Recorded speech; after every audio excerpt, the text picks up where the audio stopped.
Good evening. It is good to see everybody. Well, not see you on the screens. Good to have everybody here. And as we do, we trickle in. We welcome you. Very excited tonight. We have Chris Scrudder going to talk about parenting with us. Welcome. Thank you. Thank you for having me. Oh yeah, it's good to have you. Yeah. We have, we've been pushing for y'all to contribute. So any of you watching this evening want to jump in, although we have Chris started a trend. Next week we have Fred going to talk about, Vile's going to talk about work. And then after that, Jeff Snyder is going to join us to talk about technology. And then anything after that, all you at home, if you see a topic you'd like to discuss, sign up, give us a call, and we'll get you here. Now, Jim, are they required to read the book to Yes, participate? that is a requirement. Okay. You did read the book. I have it here. I have tabs. Okay. I highlighted a little bit. Not as many notes as you did. Okay. But Well, you can have tabs and the book and still not read it. yeah. Well, even Ashley, she apparently listens. Yes, So. yeah, she does. She technically has not read it either. So, all right. Well, we see Lee's on there and Bill. I always call him William when I look at his handle on YouTube. But Bill's with us, and Neil and Aaron. I hope Aaron's feeling better. I trust. I hope you are. And we'll let everybody else kind of come in as they have. And again, it's always good. I say this a lot, but this is one of the best things that has come out of the pandemic and Zoom is the studies can be watched whenever it's convenient for people. Yes. And so I know that by the end of the week, we have had anywhere from 10 to 20 on here, but by the end of the week, it's always 40 to 50. So that makes it convenient. So tonight is parenting. And this is one of, there's a lot of good chapters in here, but I think this is one that is really effective. I'm going to tell everybody, if you're watching and you're a parent, I'm going to tell our parents on Sunday, even if it's for this one chapter, y'all need to buy this book because I think it's that, it hits it so close, right on the head. So what do you think about it overall? There was definitely a lot to take in. Yeah. I could definitely see some points where you're like, oh, hey, I see myself in some of these parts. But some I'm like, well, I'm not there. Yeah. But well, and that's what's good about this book. It kind of speaks to everybody. Yeah. I was doing pretty good until I got to the end there and started talking about sports parents. I was like, I bet Ashley had thought of me at a couple points in there. So, there's Linda and Mark. How you doing? There's Herb. So it's good to have you all with us. So you'll have to help me. Yes. On this. Ashley always gets on me. So. Okay. All right. So we're. Wait, I want to bring something up. On camera. We had Lent. Are you giving anything up for Lent? Am I? Yeah. Yes. I have given up sweets.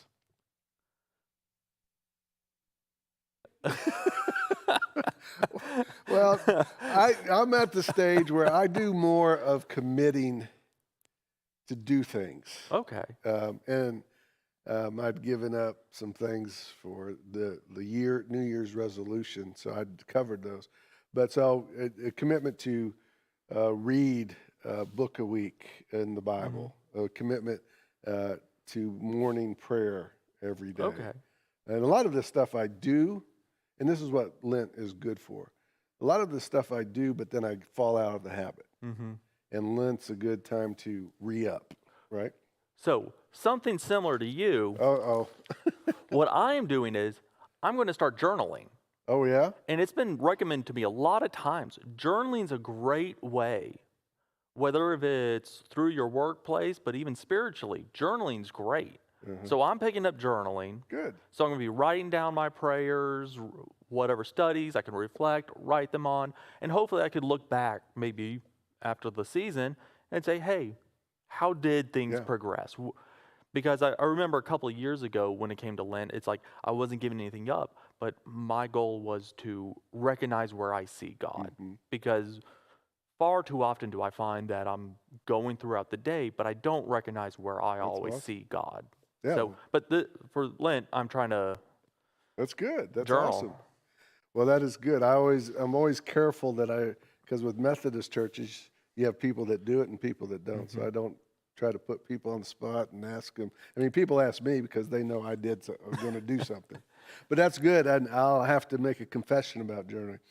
I'm kind of a verbal processor anyway. So when I work on my sermons and when I have the thoughts down, I say them out loud and do different things.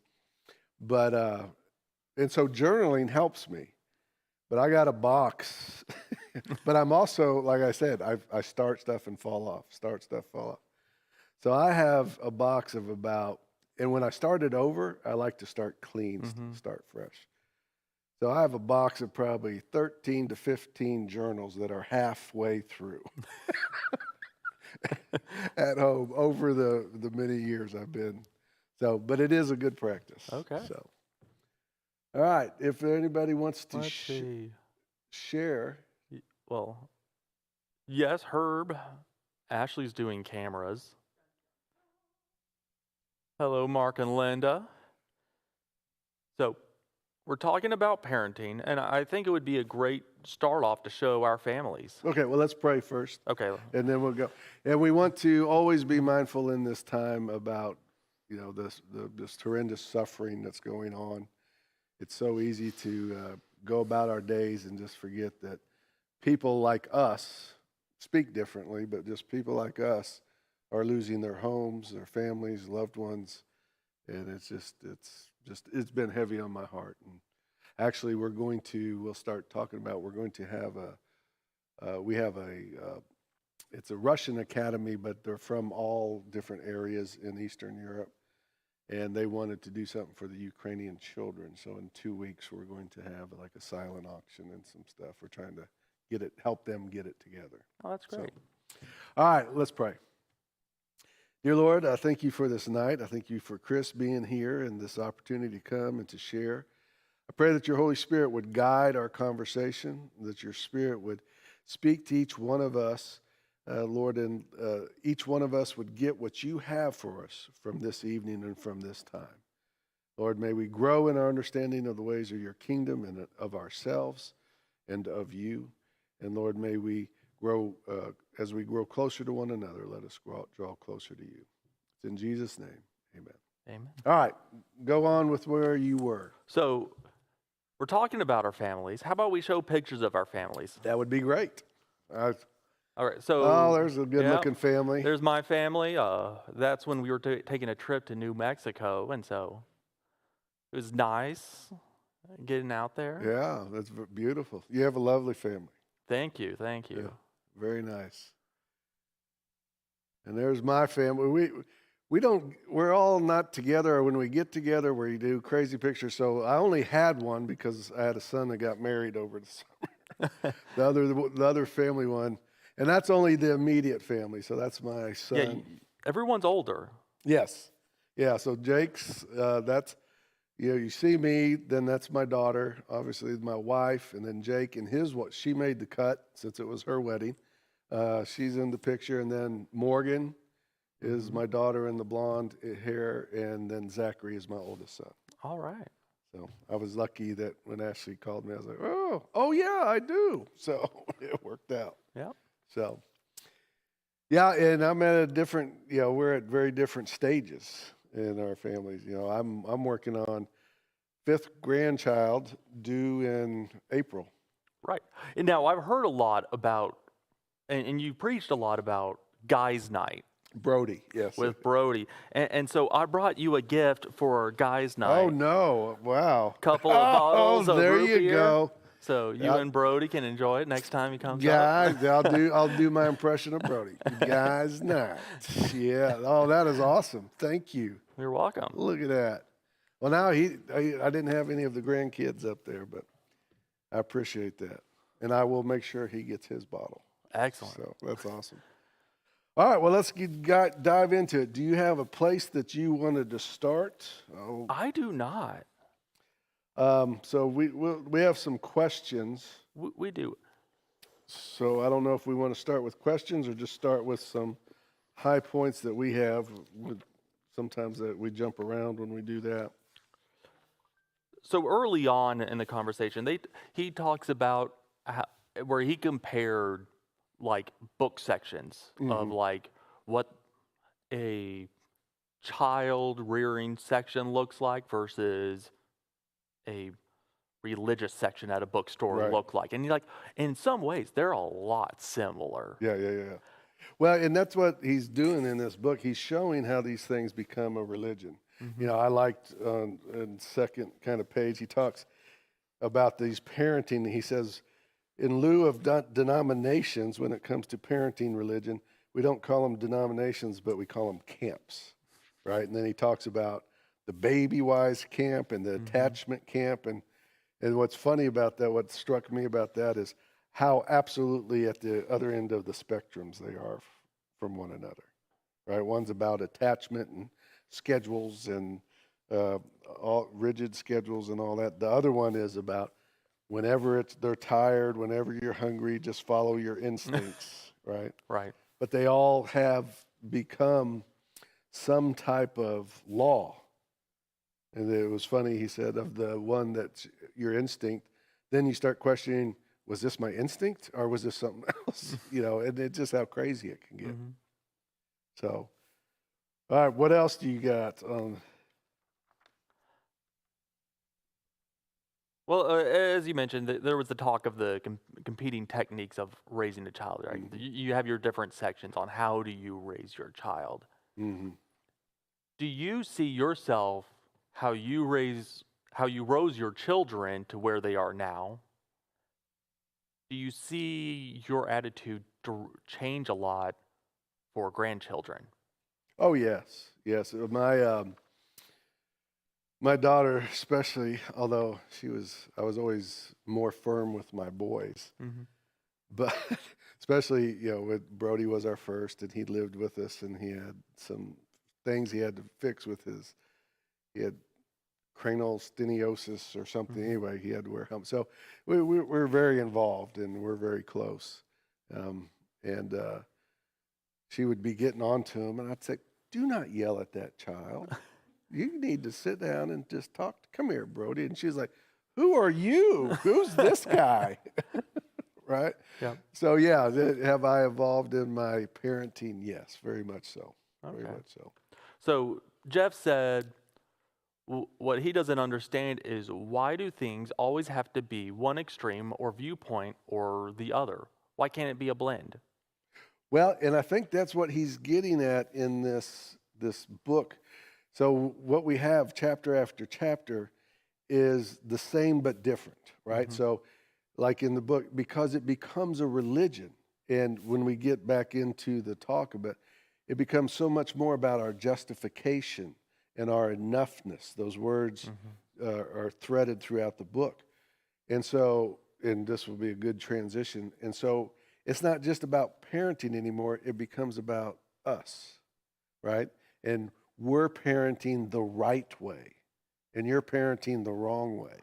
And each of them become a camp or a denomination, right? And I think that leads to a point where a lot of parents find that their children are badges.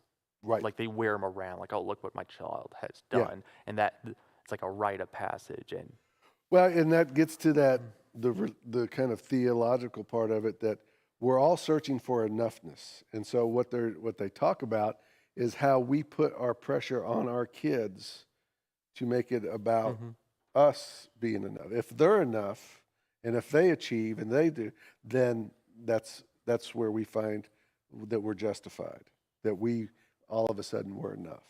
Does that make sense? yes. Yeah. So that's what and it talks about the helicopter parent and the bulldozer parent. Are you either one of those?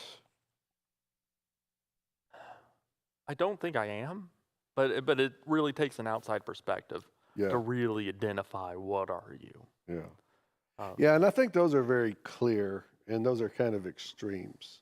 So we might have helicopter tendencies or not tendencies. Mm-hmm. But I definitely think I feel more toward, I believe it's the tiger parent where they say you're more hands off. You're like, you let the child go out and yeah, falter. I got tiger and dragon confused, but we'll get to dragon. Right. Um, but one of the quotes it says is here: "Good parents do everything in their power to ensure their child gets further than them in the socioeconomic ladder, or at a minimum, they don't demote the family somehow. Maintaining and advancing highly educated standards in our children in a way that's soothing anxiety." And so they talk about, oh, wait, let me add this one. It's at the bottom of 48. Whatever motivation helicopter parenting is in its hereditary, oh, inherently, sorry, I'm losing my mind, inherently religious undertaking, not only in how the children's achievement becomes the parent's justifying story, but in how it plays to our divine aspirations. So, in the two ways, it means it's, at one sense, how it's little r religious.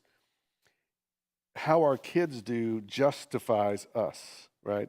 It's a justifying about us, Right. or how we make it. And then it also becomes that we're all knowing, we're all seeing that. And, I know growing up, I felt that pressure, right? I'm the dad. I have to know. I have to have a solution. I have to figure it out. I'll take care of it. And I see that same problem in early marriages Yes. of guys want to fix things, girls just want to vent. And you're like, no, a lot of times you just need to listen. It's not Right. always about fixing things and just accepting things how they are, and you accept your children how they are. Right. But we end up in conscious and subconscious ways putting all their pressure on them to succeed, and really deep down that has something to do sometimes more about us than them, right? So yeah, that's good stuff. I think that's what a lot of parents need to hear, that we put so much pressure on our kids to hold the family name, to hold the family reputation, to do this and to do this, and there's all this outside pressure that sometimes we're not even conscious of. Right. So, What do we got here? Bill? So Jeff was talking about how everything's more polarized. Bill's response was responding to you about how do you parent grandkids versus kids, and you're like, you gotta spoil them. Oh, you do. Oh, yeah. Yeah. Yeah, well, and I like to get sometimes, every now and then, when I'm driving back from Fort Worth on Saturday, if I have a little time, I can do a little veer and go to Godly, where my daughter and my Brody and Baylor live. And I'll go in there and I'll just stop for 15 minutes and wrestle with them, get them all riled up, and leave. Is that my work here is done, and leave. So, but that's more about irritating my daughter than it is grandkids. They're fun. They're fun when you get older to do dad jokes and stuff like that. I think I'm at the great age where I'm just enjoying the times Yes. when I can embarrass my son. Yeah. That is the joy of parenting. So it says, the more that parents succeed in building up their perfect world for their children.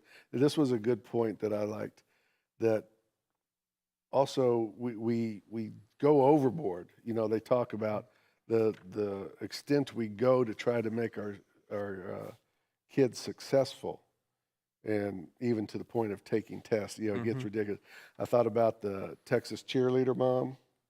You remember that story from several years ago? No. Ashley, you remember that? Well, remind even for the people online who well, some aren't of you, familiar. it was, I don't know, maybe 10 years ago. It was quite a few years back, but I think it was in Houston. A mom her daughter getting ready to go to middle school or high school, so it was transitioning, for the cheerleader squad, was looking to hire a hitman to bump off the mom of the girl she thought was going to be captain. Really? You don't remember that? No. Yes. Yeah, she was out there. I saw it on one of the crime shows. Anybody else hear about the contracting killer cheerleader mom? But anyway, you look it up. But that is the extremes of what they're talking about. Right. And that kind of goes to one of our questions that we have here that says there was the big story in 2019 about the varsity blues scandal, which That's what uncovered, made me think of it. Yeah, uncovered a bunch of people getting their children into schools through illegal means. Yeah. And it's Yeah. shocking. Yeah. So what were some of the situations? Well, I know one was they would get them a scholarship on the rowing team, or Right. The kids getting into sports that they've never Never- even done. yes, or they would pay to take tests and do that. And that illustrates the kind of pressure that pushes people so much that they would cheat, that they would go to any length to get their kid in just for appearances. Right. It doesn't mean they're actually doing it or earned it. But that's that speaks to the pressure that parents put on kids, and that they feel that it's that important to do, right? So. Oh, all right. Thanks, Okay. Bill. Bill got me. Bill's Yep. got my back. Bill's on that. Linda warning me that soon the tables will turn Yeah. and he will embarrass me. Oh, Mark. Well, you know what, Owen? If you're watching this, bring it on. Yeah. So, in the book, we're talking about you're trying to set up your kids for so much success to the point where you're doing questionable actions. In the book, it said spoiling a kid doesn't just mean giving them everything they want, but like dirt and the Yes, immune system means failing to inoculate them against failure. So you're I really like that. trying to provide them everything ultimately can hurt them. Yeah. Well, in trying to, I think I said, avoid pain for them, right? That you don't want them to feel bad. Right.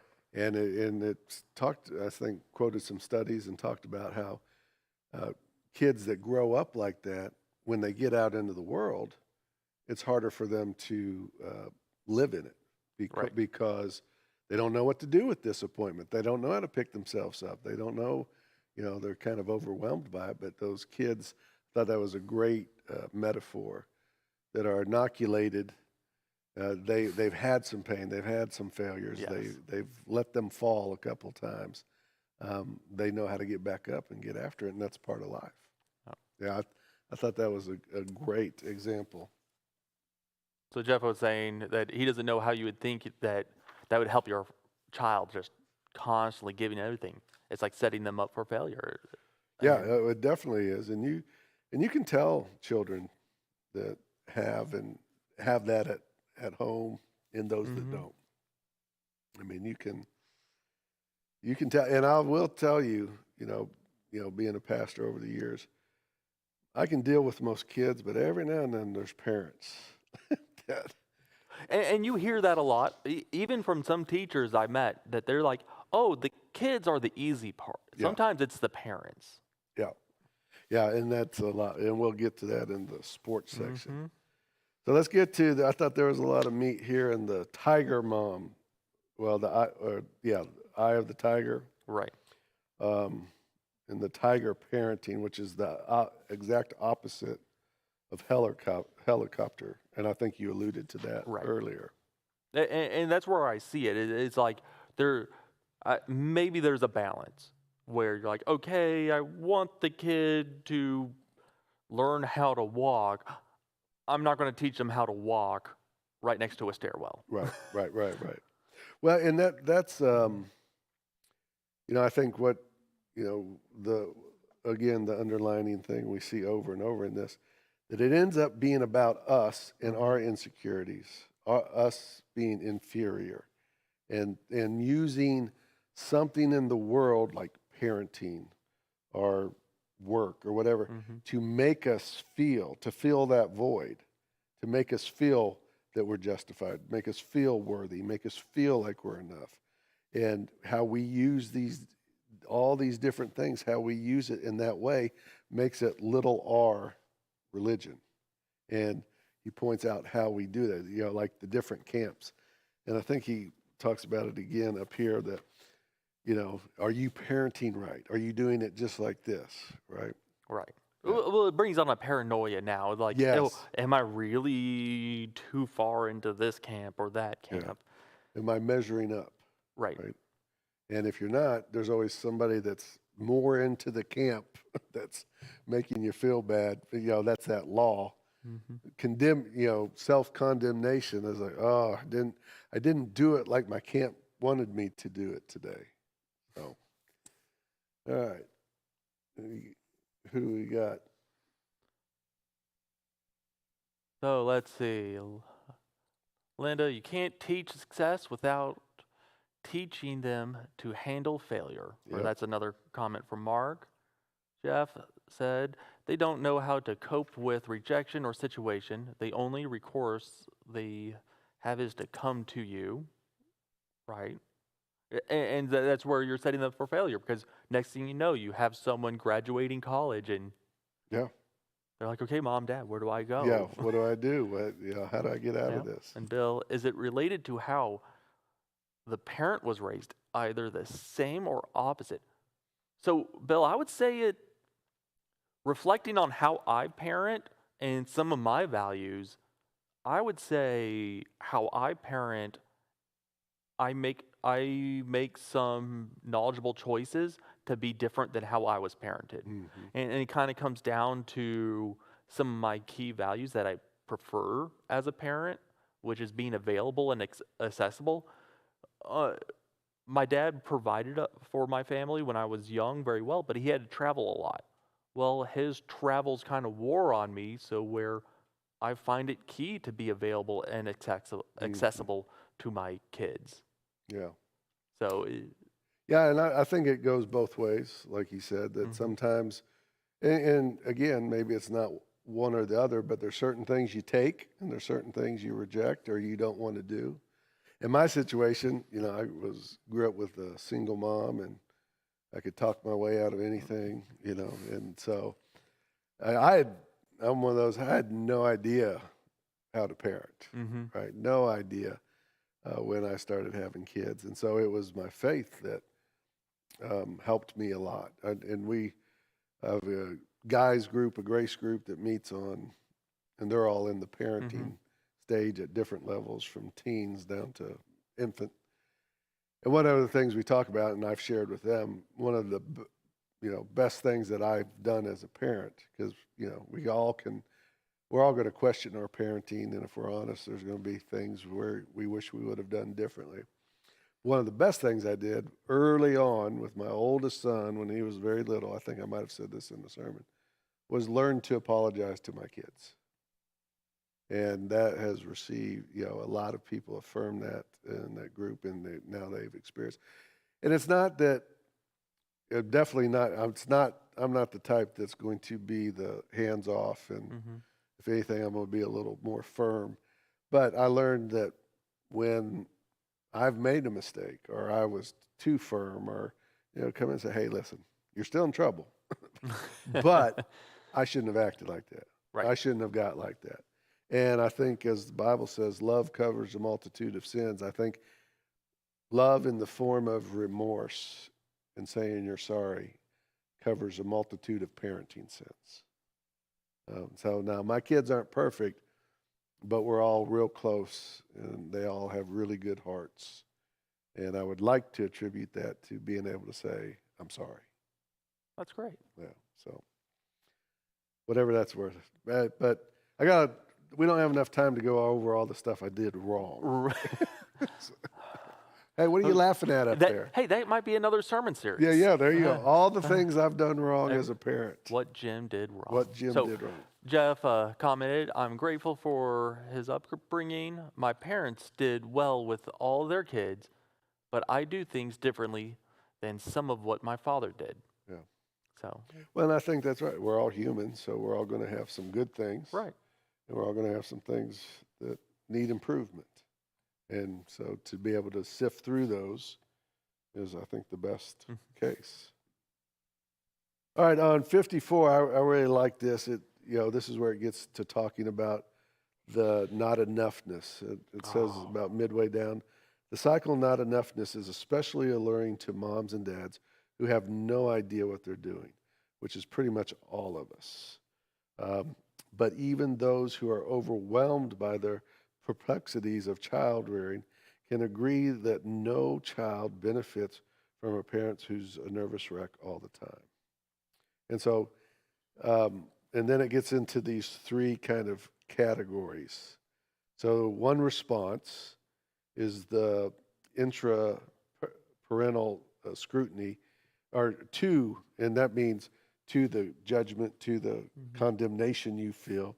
So it says one response is to up your game by creating this image, right? So being and I see this all the time. I've seen it with my daughter. I've seen it with all her friends with, 5 and under kids. They got the same stroller. It matters what kind of stroller you have, what kind of car seat. Is it the best? The backpack, all this little stuff. They have to at least appear like the perfect mom.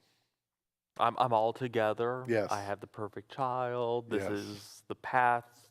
Yep. And you're like, oh, I'm on the right path because I have all of this. And it says then the pressure to keep that up is what drives you crazy. What makes you a nervous wreck. And usually, well, it's like that. What was that? Was it a diaper commercial or something? Because we definitely could relate to that. They give you the image of the first kid, bath time, all this ceremony and pomp and folded, and by the third kid, they're like, yeah, go take a bath.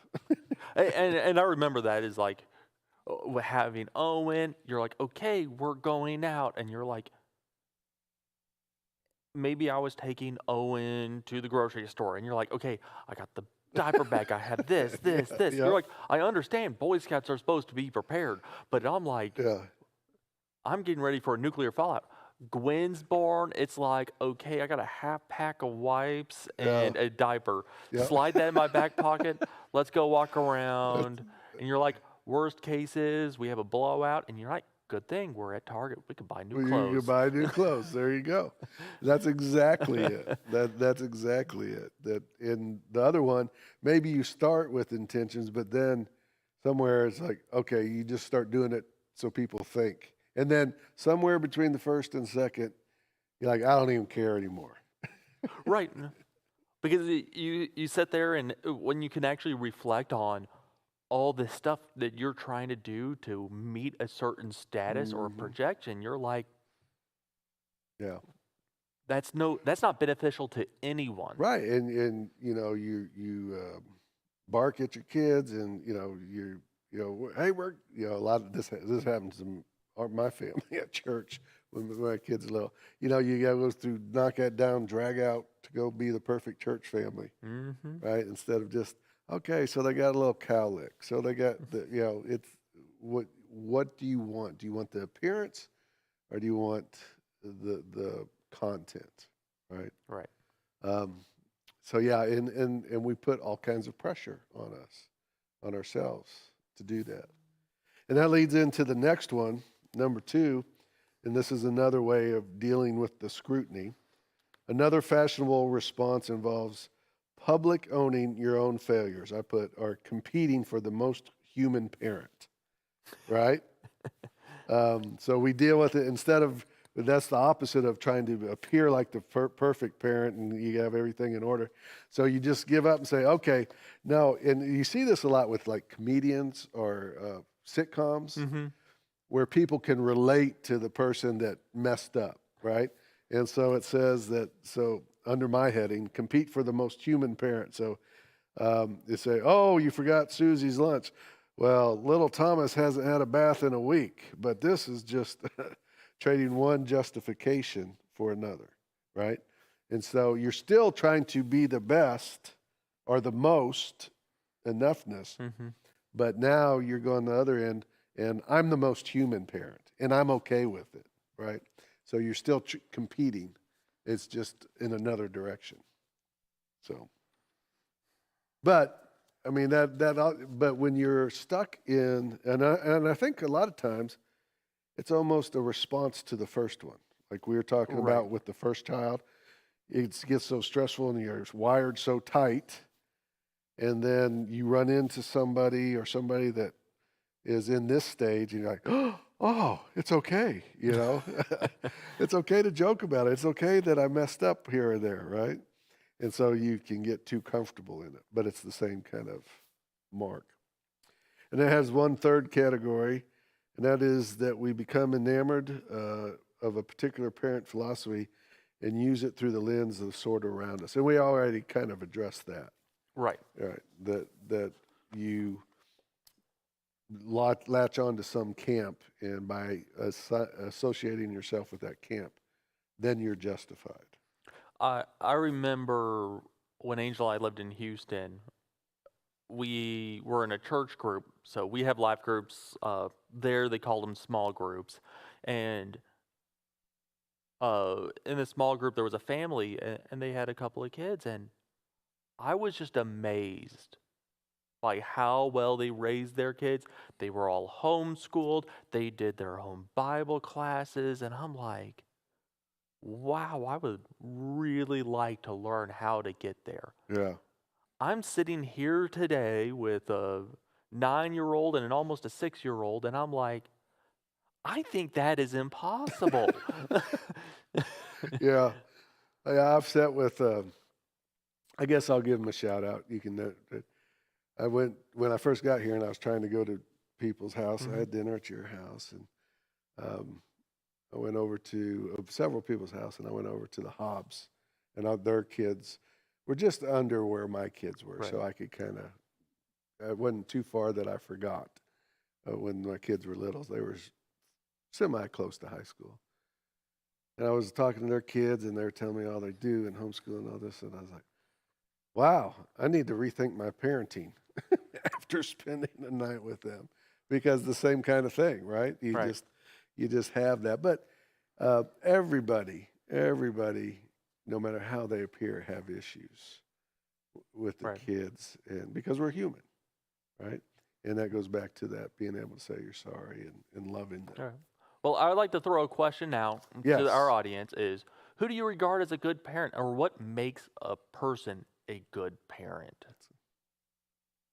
I already gave my answer. You already gave your answers, and I mentioned earlier, like, what are some qualities that I would prefer to find myself as a parent, and being that is available and accessible. Yeah. So there's a lot of parents that are there, so they're accessible, but they're just scrolling through phone or tablet, so they're really not physically available, there. Right? Yeah. And so, well, and what I'm impressed when I see in other parents is when they are self-controlled emotionally, when they don't, even when their kids are running around or getting, that they stay even keeled, they stay sure, they are the calming presence. Yes. Because I see so many, and even one of mine, I won't see. That's good when you have 4, you can use them as an illustration and not name names.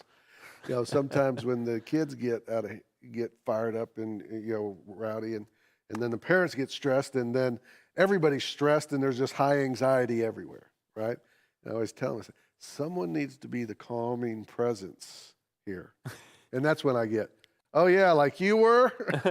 Well, you're going to sit there saying, you're like, okay, honey, I need you to be the calming presence because I'm not feeling it right now. And then next thing you know, you got good cop, bad cop. Yeah, that's right. That's right. Well, that was just stories about our old parenting. So I was always the disciplinarian and firm, and I'm going to tell Dad when he gets home. But I teased my wife. I said, yeah, but she kind of played me on that, because when I was firm and she wasn't on the kid's side, she'd be like, you're too harsh, you're too mean, stop, you got to be, right in front of him. And I was like, but then when she was mad at him, she'd go get him. I'd be like, hey, you can't have it both ways, right? You got to pick one or the other. So I felt a little used, but. All right. So Jeff mentioned one quality he really seeks is a sacrificial Yes. parent. I like that. Yeah. And I probably see, in pastoring, you see a lot of parents, kids. Mm-hmm. I see maybe a lot out of good quality traits. A lot of parents tend to be willing to sacrifice for their kids more so than other Right. traits. And it's easy to look at other people and look at their flaws, because it's always easier to dissent than it is to Oh, yeah. agree. Well, yeah, and it's kind of relates back to the sermon, right? When someone has a different flaw than our flaw, we love to point that out, especially in parenting, right? You get the parents talking about somebody that agrees with you about how to parent, but they don't agree with them. Oh yeah, and then we get into gossip and all kinds of stuff. Yeah, so they definitely like to hold that up. Okay. All right, so here's a little bit of the theology on page 55. It says, like religious doctrine, we seldom adopt a parenting method casually. The schools of parenting inspire denomination like loyalty, in which communities of like-minded parents function as de facto churches. Yet the tighter we hold to our set of rules, the worse we feel when we fail to uphold them. And so that's that religion by the law, right? When we come in, just to flash back to Romans and our talk about the law, when we come into church and the pastor or the church puts more rules and regulations on you, the burden gets bigger and bigger. And so you come in from jobs you might not be excelling at, or you might be frustrated in, or you might be coming in from a family situation that you're not measuring up in. And then you come to a church, and then all of a sudden you have more rules that you failed at, right? You don't experience grace, you experience law. And that's what they're saying here, that when and we kind of touched on that earlier, when we associate ourselves with, this is my enoughness, I'm a good parent because I follow this, and then you fail at it, what it's saying is that because you've aligned yourself with that, the anxiety and the stress from failing becomes even greater. And that's perfect example of the theology of law creeping itself up in the little r religion of parenting. So anyway, I was excited because that was a good example of the theology of what we're talking about. All right, so we get to, we talked about, was this? The do-overs and no do-overs is now where? Yes, yeah. Just before that, it kind of leads into that. It says, the truth is, there exists no single right way to parent, what we were talking about earlier. Right. But it's like the Pharisees making up these laws, right? We say there is, and we grab onto that because if we live into that.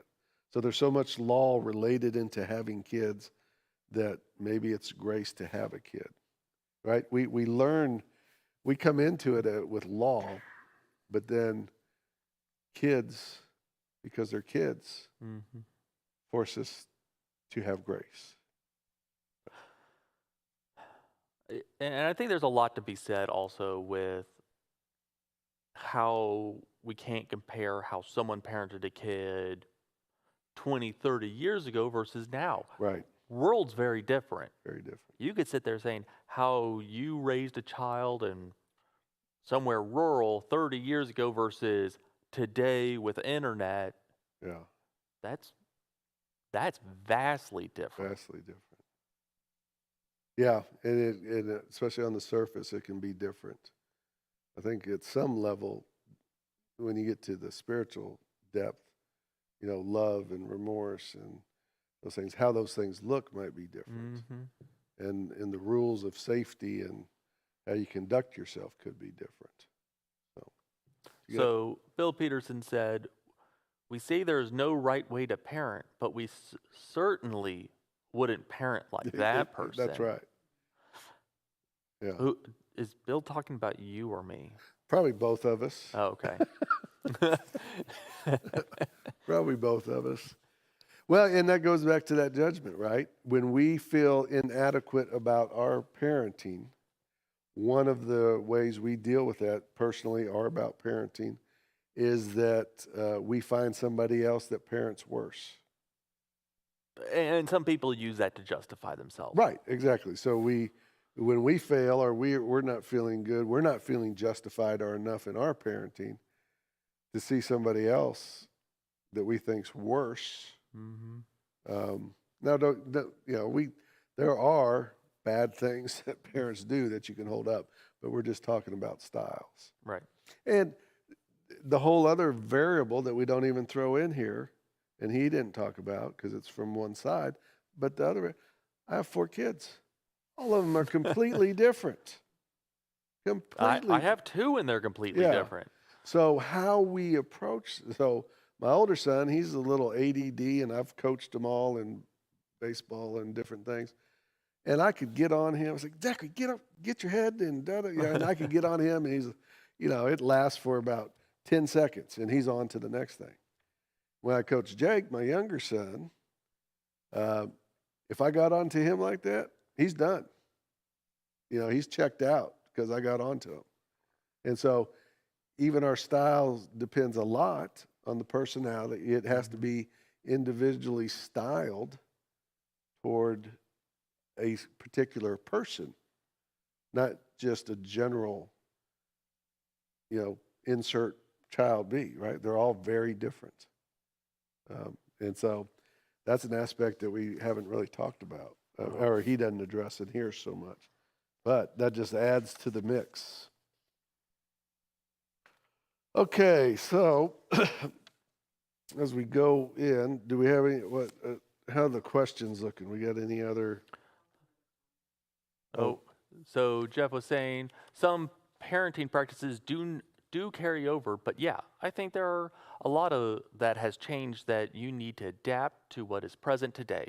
Generations respond differently to and influenced by common mindset of that generation. Bill responds, I wonder sometimes how much our parenting style actually affects how our kid turns out. Well, that's the forever question, Bill, right?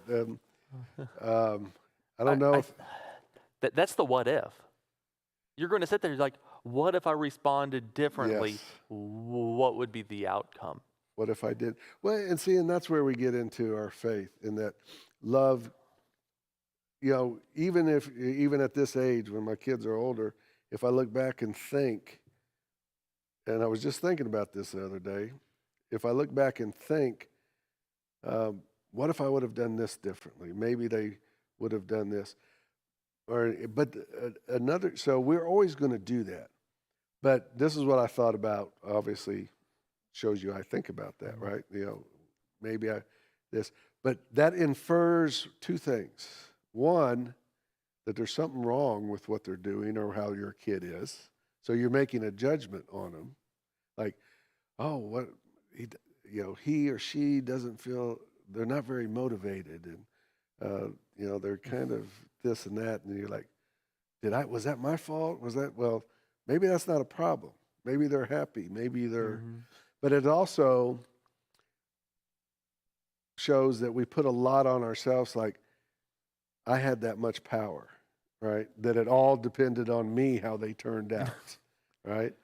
And so that shows a little bit of ourself, or at least I was judging myself. I was like, okay, yeah, maybe you should have done that better, but it's not all about you, how they turned out, right? They had their mom, you did a lot of good things, and maybe this is fine. So in the end, our faith still tells us how to do that. If there's something, and I'm at that age with my kids that I've had some of these talks. My daughter has bad anxiety, and we were driving to Oklahoma 2 years ago, and I gave her an apology. Right. Because I didn't know she had anxiety, and I liked to embarrass her. Well, that's the worst thing I could have been doing. And so I was like, I'm sorry, Madison. I just didn't know what I was doing. I had no idea you were at this level. and I owe you an apology. Yeah. So, really goes closely to what Bill said. Would my kid be the same despite what we do? So, as you're talking about doing something bad or being too harsh, luckily we're in a world where there's forgiveness. Yes. And grace. And that's the power of grace. That's the power of forgiveness, right? So, I can come back and say that to my daughter, and if I never say it, she never knows. But if I say it, and I think these conversations that I have when I say, I wonder, did this hurt you? Or, I asked one son we were driving, I said, what would be the one thing that you think I should have done differently? Just to start conversation, not like to have a big cry fest or, whatever, but just to talk about it. And those conversations are healing times, are times of, if there is any repairing that needs to be done, you can do it in those things. And those things become things that just fade away, right? And so we're always tending to our relationships. But I think the worst thing is to act like, I don't think my grandparents were one of those families that wanted to have appearances. Now, they loved me, but my mom just grew up in a very strained, harsh, appear like the perfect family. Right. But it was just, they were always so tense and but there wasn't any talk. There could have been a lot of healing and restoration if there was some apologies and some conversations where we as parents or our parents say, hey, I was just human too. As a kid, I didn't know. I made a lot of mistakes. That goes a long way. Right. So, all right, you got a question there? I think we keep on moving on. Okay. Well, I wanted to make sure we got to the notes from the Dragon Mom at the end. I don't know if you all had read, I assume you read that, but Ashley would be surprised to hear that, but I almost teared up how beautiful that was. And as a reminder, it was a book called The Still Point of a Turning World. And she talks about being a mom to a dying son. And she says, of a terminally ill child. And it quotes her, it says, before he died, Emily wrote, I have abandoned the future, and with it, any visions of Rowan's scoring a perfect SAT or sprinting across the stage with a Harvard diploma in his hand. We're not waiting for Rowan to make us proud. We don't expect future returns on our investment. We've chucked the graphs of developmental milestones. We avoid parenting magazines at pediatrician's office. Rowan has given us a terrible freedom from expectation, a magical world where there are no goals, no prizes to win, no outcomes to monitor, discuss, or compare. And she said, there was another part. And I just thought that was beautiful, the way she... It's beautiful and realizes the fear as a parent of losing a child. Yeah. Yeah, and that's what'd she say? It was terrible... I'm not very quick tonight. But, the terrible freedom, right? That it was terrible, but in that moment, situation forces parents to live present. So, parenting of a terminal diagnosis means throwing away whatever plans, expectations you may have had of the child. The situation forces a parent to live in the present in the most vivid ways. And somewhere it says that this, or my interpretation of it is, it gave them the opportunity to love him purely. That there was no expectation. There's no return on investment. We love him because we love him, right?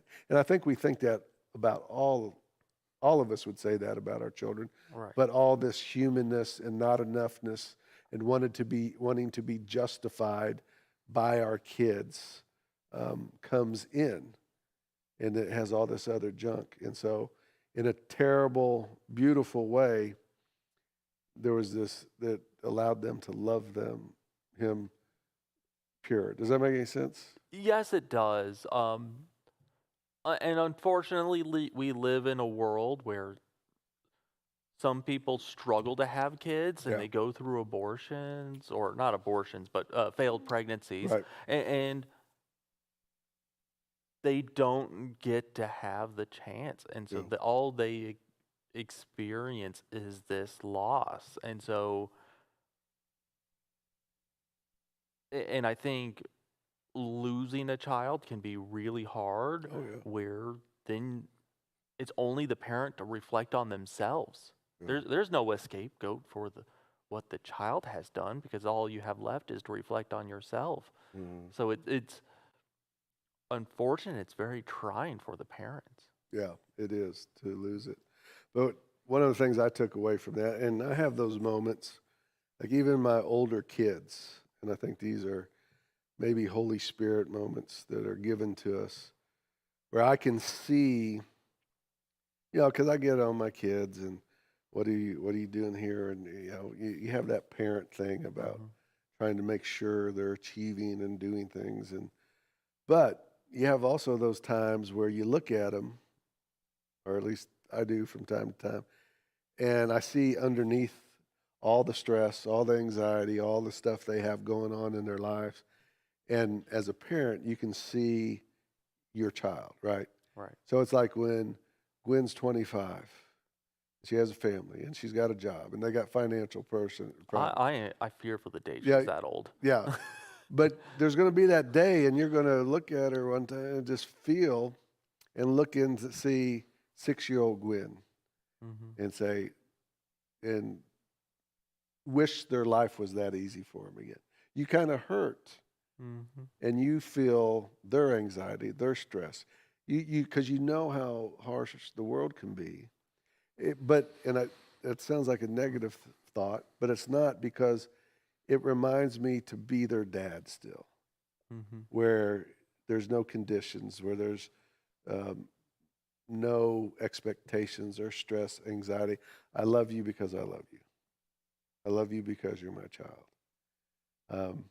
And that's as close to that love, I think, that she's trying to describe, that we can all, and I think as a parent, to live in that sweet spot is the best thing we can do.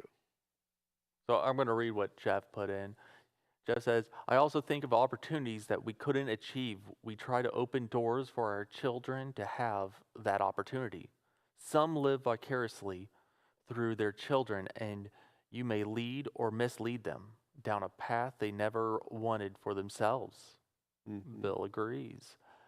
I have a coworker where her parents forced her into software engineering because it's good, respectable profession. She did the job kind of, but despised it. So, Well, yeah, and that's that, trying to force them to have success. And I tell my kids, I said, like, I'm talking to my one son, my youngest son, and I'll tell him, Jake, I don't care what you do in your life.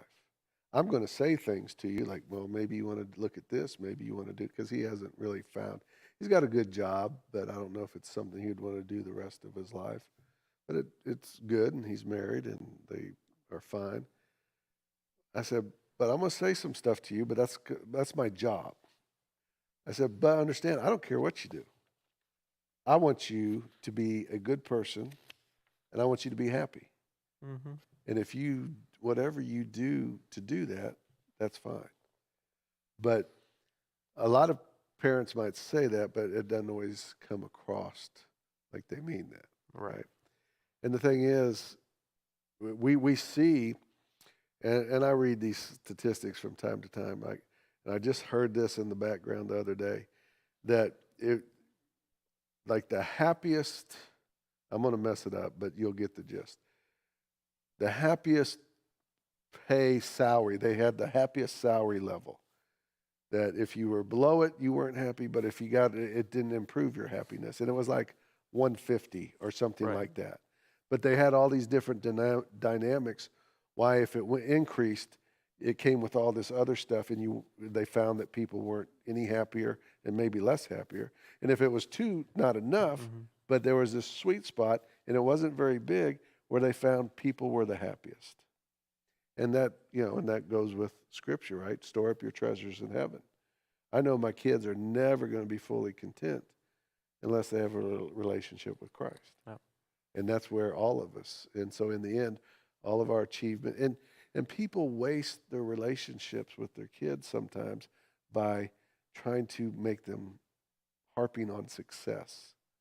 Right. As a sign of, and then we pass on that desire or that lack of feeling justified or enough, and then they start this down the bad path of a search for that, when as parents, that's supposed to be our job to say, you are enough just like you are.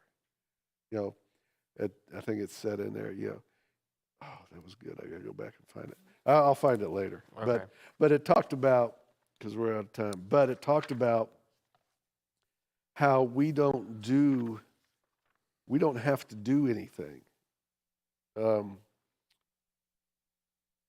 Okay, so it says, enoughness, so we'll close with this. It's on page 62. It says, enoughness lies in the balance.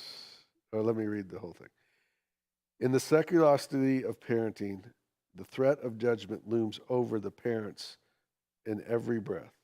Enoughness lies in the balance.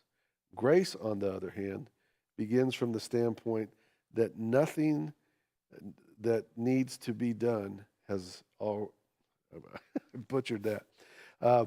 From the standpoint that nothing that needs to be done hasn't already been done. Enoughness is the irrevocable gift of God secured by Christ himself.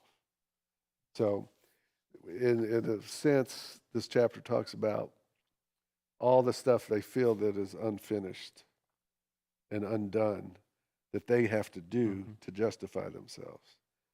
And what it's saying is, grace says, now everything you have to do to justify yourself and to be enough, Christ already has done for you. Right. Now, I told Ashley about this. Uh-oh. And she said, she laughed at it. Jesus wasn't the perfect child. No. So, Uh-oh. I am breaking out a Look and Find Bible. So, if you jump to Jesus in the temple in Luke 2, Jesus abandoned his mom. He ran away. He ran away. Jesus was not a perfect child. There's a Look and Find. You have to find Jesus. So, the Bible has many places. Yeah. Oh yeah, Jesus is right there in the temple. But there's many stories in the Bibles that talk about how you're not the perfect parent. Right. But with grace. With grace. And I think that's a perfect way to end. Because in the end, kids need grace, but parents need grace too. And that's a whole nother topic we can't go into. Holding grudges against our parents for maybe things they did. But in the end, the answer both ways is grace. Grace. Well, thanks for coming tonight. Thank you. It was great. You might replace me. So I hope not. No, come back and see us. Sign up again. It was great having you. Thank you all for participating. And you all have a great night. And we will be here next week with Fred Vall and Work as the little R.